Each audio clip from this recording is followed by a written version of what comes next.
Peab olema ilmselt karuga kefiiri joonud, et mitte märgata uudistes jojona pidevalt saabuvaid sõnumeid paljudele eestlastele ilmselt seni tundmatust Pärsia ja Omaani lahte ühendavast Hormuzi väinast, selle sulgemisest ja avamisest, taassulgemisest ja taasavamisest, USA ja Iraani vahelisest kokkuleppest ja selle puudumisest, et siis jälle samade uudistega uuele ringile minna. Et selle väga tähtsa molekuli maantee kaalud on rasked, sõda, kaos, üleilmne energia ja sellele paratamatult järgnev majanduskriis tekitab see arusaadavalt ärevust ja stressi. Hormuzi väina stressil on aga nagu kuulsas filmis Hallil 10 eri varjundeid. Üks neist viimastel päevadel järjest selgema kuju võtnud muredest puudutab lennukikütuseid ja reisilennunduse jätkumist sellisena, nagu me seda tunneme. Ehk siis kas minusugune Mart suvel-sügisel Nitsasse või Egiptusesse puhkama ikka saab ja kui saab, siis mis see kõik maksma läheb?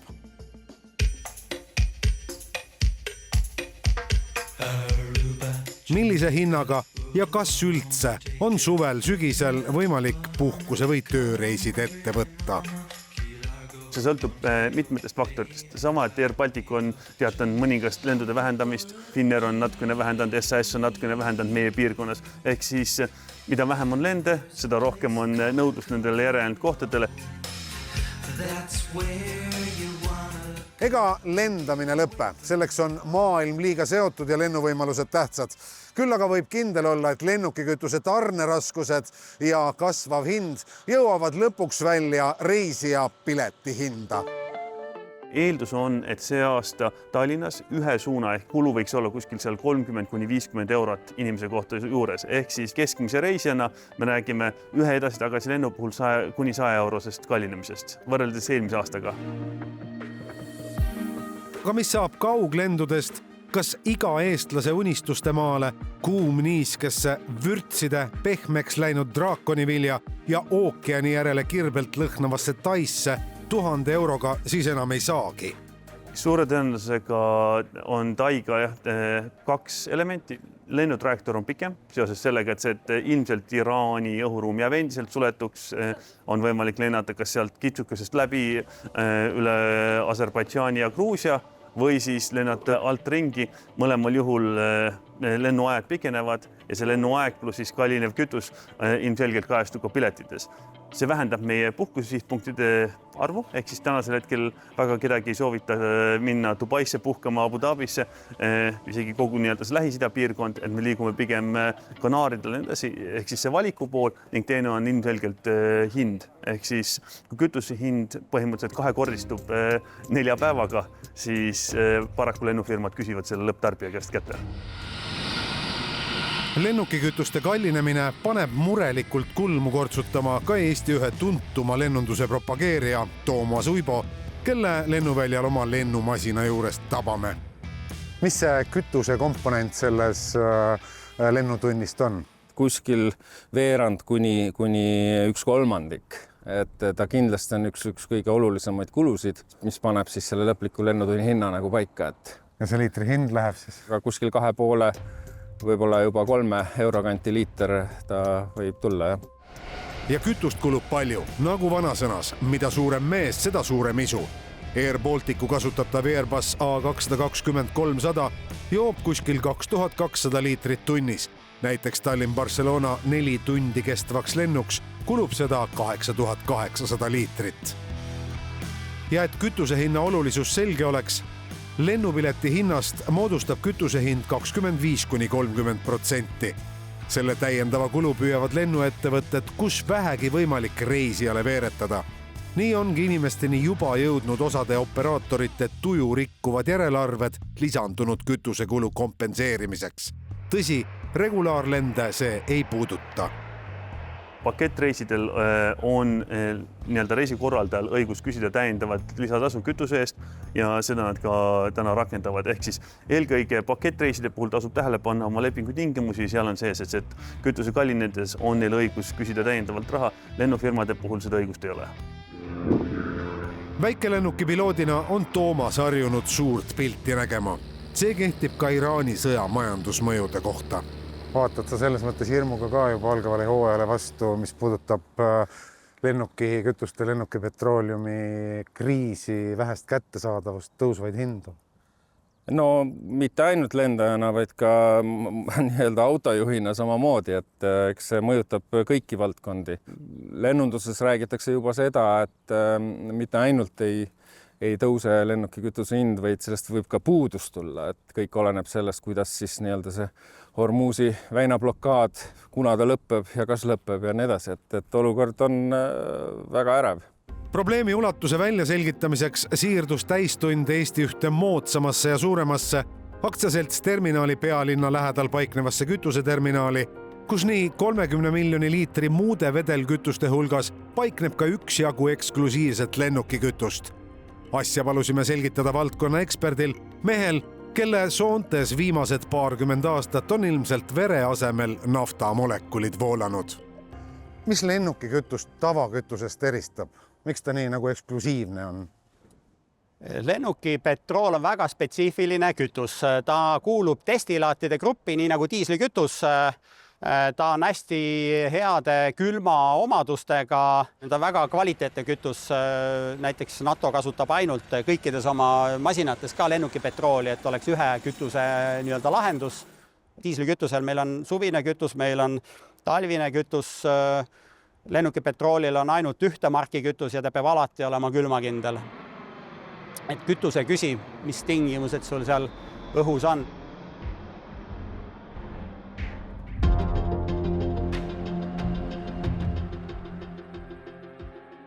Kuidas lennukikütuse hind konflikti algusest alates käitunud on? Lennukipetrooli hind on kahekordistunud, et kui toornafta hind on kerkinud siin sõltuvalt nüüd sellest ajavahemikust, aga kuskil seal 55%, diislikütuse hind vahepeal samuti oli kahekordse hinnatõusuga, bensiini hind on tõusnud vähem, ka seal 54-55%, siis lennukipetrooli hind on kõige enam tõusnud ja selle hinnatõus on kahekordne. Kõige suurem Euroopa probleem ongi see, et me oleme nii diislikütuse kui ka lennukipetrooli osas netoimporti ja see sõltuvus siis Lähis-Idast on väga suur.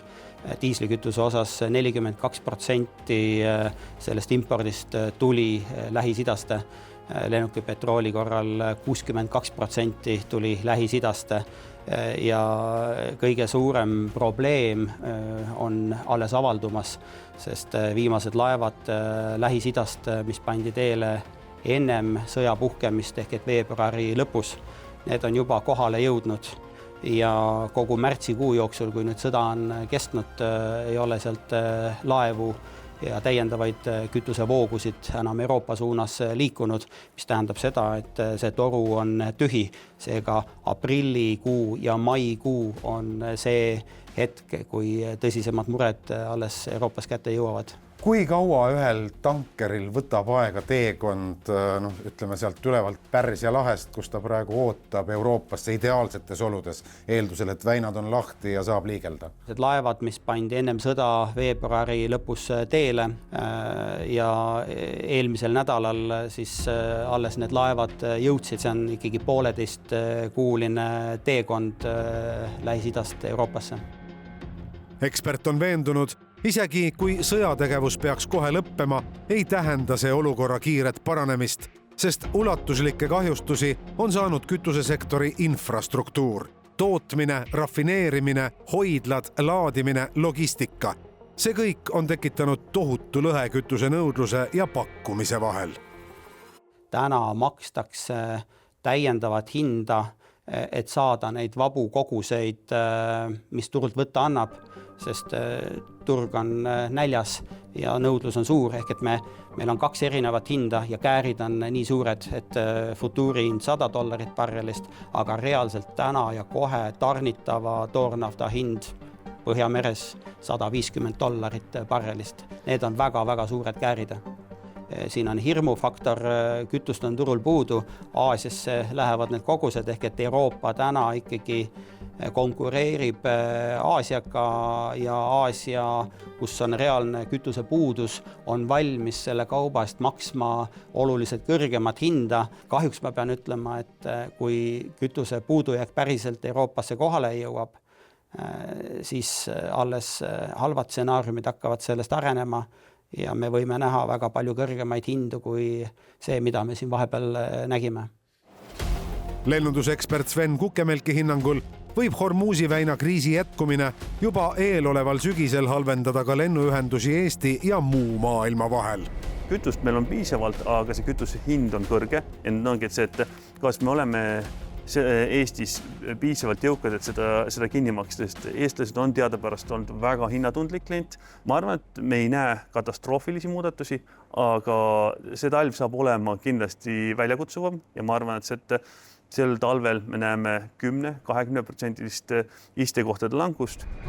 Mida siis selles olukorras ikkagi teha?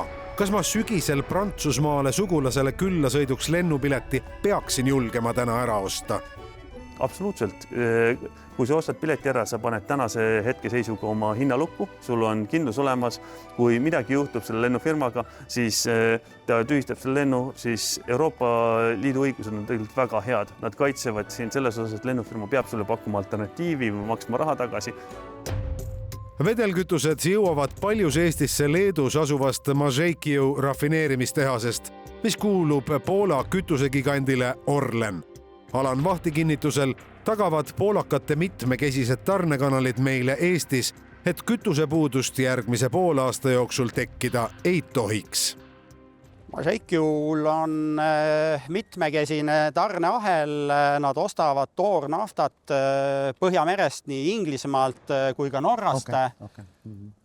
Lisaks Põhja-Ameerika, Lõuna-Ameerika, Aafrika osteti ka Saudi Araabiast, mis on täna kinni. Ehk et me ei pea täna siin muretsema selle pärast. Ma julgen nii öelda, kuna Orlen on meile nii väitnud, et ei ole meil siin varustamisraskust, et selgelt Euroopas võib see varustamisraskus päriselt kätte jõuda. Näe, vaata, muuseas, sealt tulebki nagu lennuki kütus täpselt. Jet A1 on seal tünni peal. Hullem on aga olukord siis, kui Hormuzi kriis kauem kestma jääb. Kas siis jäävadki lennukid maha? Tahaks loota, et ei juhtu, aga kui ikkagi võtta see sama üle 20% sõltuvus, siis küsimus on, kus kohast need vabad molekulid võetakse.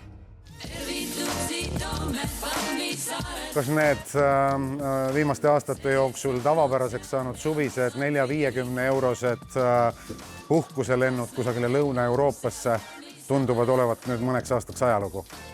See on samamoodi nagu aeg-ajalt poes võid saada piima 29 sendiga. See ei tähenda, et piima kulu oleks 29 senti liitri eest, vaid see on kampaania. Ehk siis kampaania hindu ilmselt Wizz Air, Ryanair endiselt teevad, sa võid saada 9,99, aga kui vanasti müüdi võib-olla näiteks igal lennul 10 või 20 piletit, siis nüüd müüakse 1 või 2. Ehk siis üksikuid leide võib olla, aga suures pildis jah, me näeme selgelt hindade tõstmist ja ka Tallinnas me oleme juba näinud, et see hinnad on üles pool läinud.